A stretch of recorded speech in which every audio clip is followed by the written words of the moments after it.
it's Brett here from BWCflies. Today I'm going to tie the spawning flat shrimp, or my version of one anyway. There's a few guys that are heading across to Christmas Island in 2026, and they like to take this fly across to target the triggers. So in the vise I have a Gamakatsu SL12S short in the size 1. You could also tie this in a size 2 or a size 4. So the short version is the black finish, the really strong hook for those triggerfish. So we're going to lay a base of tan thread. So right along the hook shank. We want to take that around the curve, around the bend of the hook as well. And bring this all the way back. All the way back, and then back forward by about an eye and a half or thereabouts of length. For this one in the video, I'm going to tie it with a medium lead dumbbell eye. You could also tie this with a large lead dumbbell eye, or whatever sort of weight takes your fancy. A little drop of brush on super glue there to aid in the bonding of the dumbbell. Okay, there we go. Bind that on. A couple of cross wraps, making sure that dumbbell is nice and square and level. And a couple of wraps underneath there as well. Put as much tension as you can on your thread so that dumbbell stays nice and secure. Alright, that's looking pretty good. Okay, for the next part, we're going to tie in the throat. So what I do like to use for the throat is a nice clump of H2O Deadly Dazzle in the orange colour. So let's clip a little bit of this off. That's something, just play around with this and get it to behave. Like so, just manipulate some of those straggly fibres. Might cut the rear of that, cut all that off at the back. I don't need that. Okay, it's looking pretty good. Now I do like to tie this in right at the dumbbell and take it all the way forward and all the way around the bend so that throat starts to point up a little bit. You may need to play around with your hook position in your vise, just like what I've done there, just so you can see what's going on. And clip a bit of that off. And what I might do is actually just add a little bit more just on that underside. I'll just take a small amount, play around with that, and we're just going to fill it in right there, so that nice orange throat is quite prominent. Clip those off, bind him down.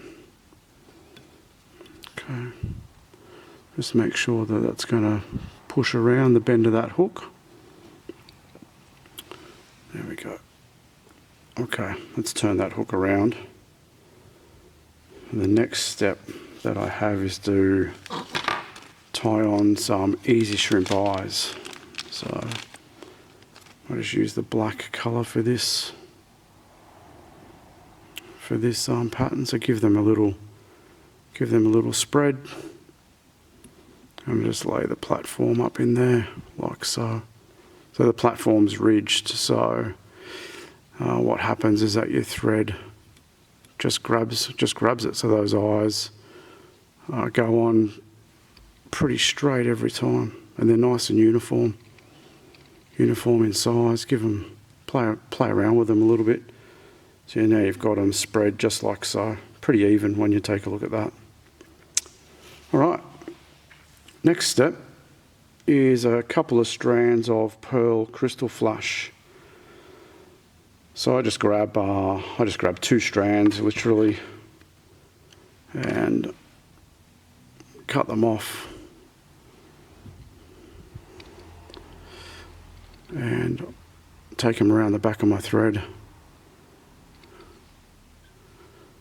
and tie them over the top so that they fall into the centre of that eye stalk. You might have to put a couple of lengths on each side of the hook there, but they'll settle down once we take these vice jaws out of the way, and we'll clip them down to around about that length after we add the legs. Alright, so time for the legs. So what I use here is hairline grizzly flutter legs in the barred shrimp pink colourway. Once again, I take 2. I do like to take my thread all the way back here, and you can see I've got a really thick body going on here, but it kind of aids in the next step when we apply the brush. Okay, so once again, one leg, and what we want to do is follow the contour of that bend around there like so. Take the thread back.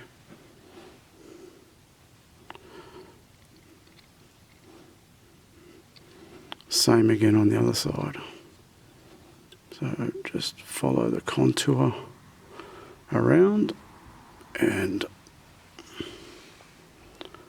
might just take this out and just see where this all sits. So my antennas are over the top, legs are there. Then what I can do is put it back into the vise so I can see all that and then trim it. So with the denier king that I'm tying on today, I like to use the rear of that adjustment cone as my trimming length for these legs and antennas. So that's all done. Okay, next part is to apply the brush. So have your dubbing brush handy for this process if you can. The brush that I use for this particular fly is the woolly critter brush in the 1/2 inch size from Enrico Puglisi. So I'm just going to tie that on to the bottom of the hook shank and then take my thread all the way back here. So it's now in front of the dumbbell, out of the way. Okay. And this little brush, it's only 1/2 inch wide, but it has a few little rubber legs in there as well. It's pretty dense. So what I like to do is just brush those little fibres out before I go too far. Thumb and forefinger pulls some of the fibres out of the way, like so. And we'll keep going right down to the dumbbell. One more up, we'll just fill that space. Okay, so keeping the tension on the wire, just going to turn my hook over and bind that down. And this has a stainless steel wire as a core through there. So with my old scissors, just going to give that a bit of a clip and get rid of it. Now this thread has a this fly has a fluoro green thread hot spot. So what I need to do is actually whip finish this one off.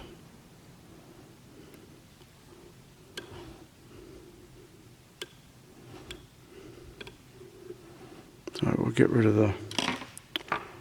the tan thread, clip him out from there, and in my next bobbin I have some Chartreuse thread already loaded. We'll just run him straight over. So you can see I've left a little bit of a space there, and that's so I can tie on the winging material. Before we get to that, just tease some of these excess legs out.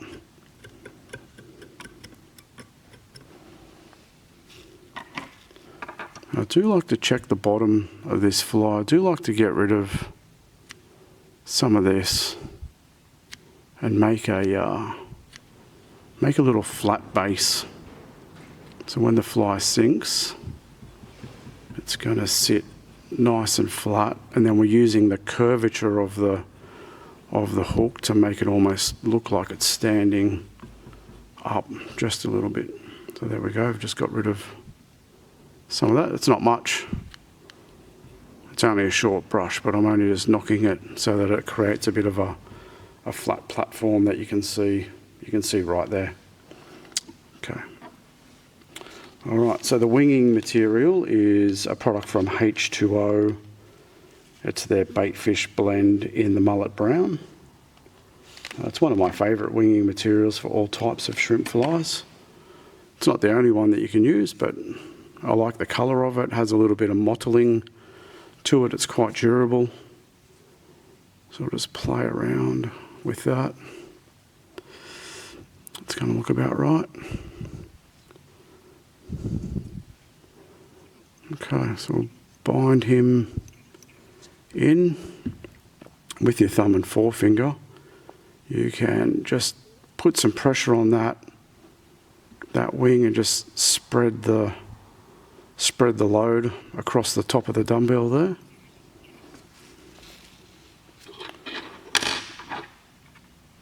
Okay, we want to get rid of all of this before we finish that thread off. Okay, all the excess winging material's gone. And now we just want to create a little bullet head, just like so. So we'll whip finish that off.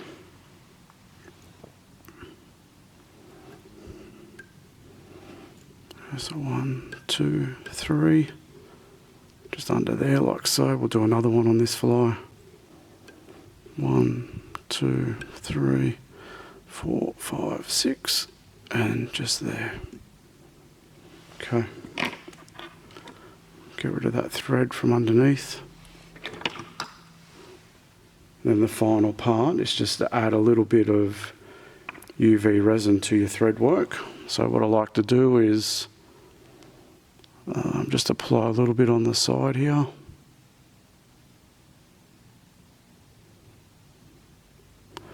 And we'll just push it around a little bit, so a bit going into the wing material just to hold it in place, and a little bit of resin touching that brush on the underside just to, again, make the fly a little bit more durable. Cover up all the threads into the grooves beside the dumbbells.